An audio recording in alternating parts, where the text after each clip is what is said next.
Assalamualaikum warahmatullahi wabarakatuh.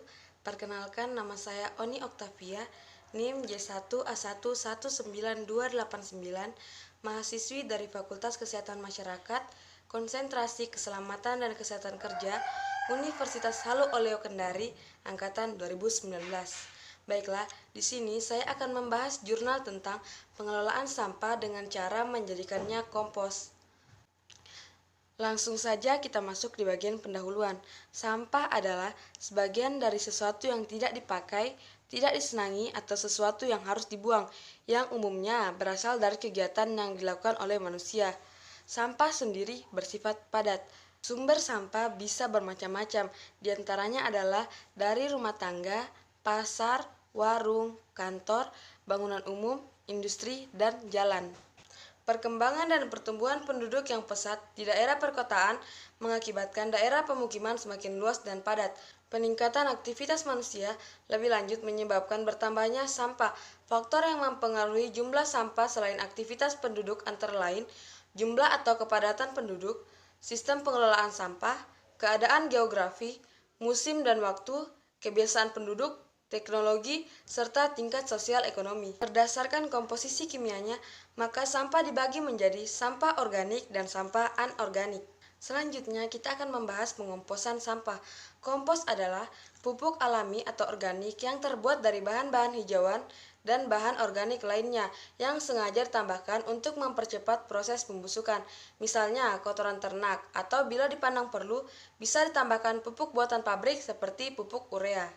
Berbeda dengan proses pengolahan sampah yang lainnya, maka pada proses pembuatan kompos, baik bahan baku, tempat pembuatan maupun cara pembuatan dapat dilakukan oleh siapapun dan dimanapun. Kompos dapat digunakan untuk tanaman hias, tanaman sayuran, tanaman buah-buahan, maupun tanaman padi di sawah.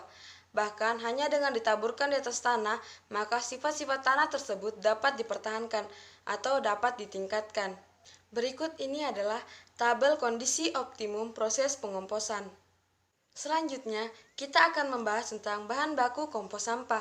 Proses pengomposan atau membuat kompos adalah proses biologis yang selama proses tersebut berlangsung, sejumlah jasad hidup yang disebut mikroba seperti bakteri dan jamur berperan aktif. Dijelaskan lebih lanjut agar peranan mikroba di dalam pengolahan bahan baku menjadi kompos berjalan secara baik, persyaratan-persyaratan berikut harus dipenuhi. Yang pertama, kadar air bahan baku. Yang kedua adalah bandingan sumber karbon dengan zat lemas bahan. Bandingan ini umumnya disebut rasio perbandingan. Dengan bandingan tersebut, proses pengomposan berjalan baik dengan menghasilkan kompos bernilai baik pula. Selanjutnya adalah tempat pengomposan. Tempat pengomposan tergantung kondisi serta luas lahan atau pekarangan rumah yang dapat disiapkan untuk pembuatan kompos. Dengan demikian, bentuk tempat pengomposan dapat bermacam-macam. Selanjutnya adalah penggunaan efektif mikroorganisme 4 atau IM4 dalam pengomposan. Efektif mikroorganisme 4 atau IM4 merupakan kultur campuran dalam medium cair, berwarna coklat kekuningan, berbau asam, dan terdiri dari mikroorganisme yang menguntungkan bagi kesuburan tanah. Adapun jenis mikroorganisme yang berada dalam IM4 antara lain Lactobacillus sp, Hamir, Actinomycetes, dan Streptomyces. Selain memfermentasi bahan organik dalam tanah atau sampah, IM4 juga merangsang perkembangan mikroorganisme lainnya yang menguntungkan bagi kesuburan tanah dan bermanfaat bagi tanaman, misalnya bakteri pengikat nitrogen, pelarut fosfat, dan mikroorganisme yang bersifat antagonis terhadap penyakit tanaman. IM4 dapat digunakan untuk pengomposan karena mampu mempercepat proses dekomposisi sampah organik. Setiap bahan organik akan terfermentasi oleh IM4 pada suhu 40-50 derajat Celcius. Pada proses fermentasi akan dilepaskan hasil berupa gula, alkohol, vitamin, asam laktat, asam amino, dan senyawa organik lainnya, serta melarutkan unsur hara yang bersifat stabil dan tidak mudah bereaksi, sehingga mudah diserap oleh tanaman.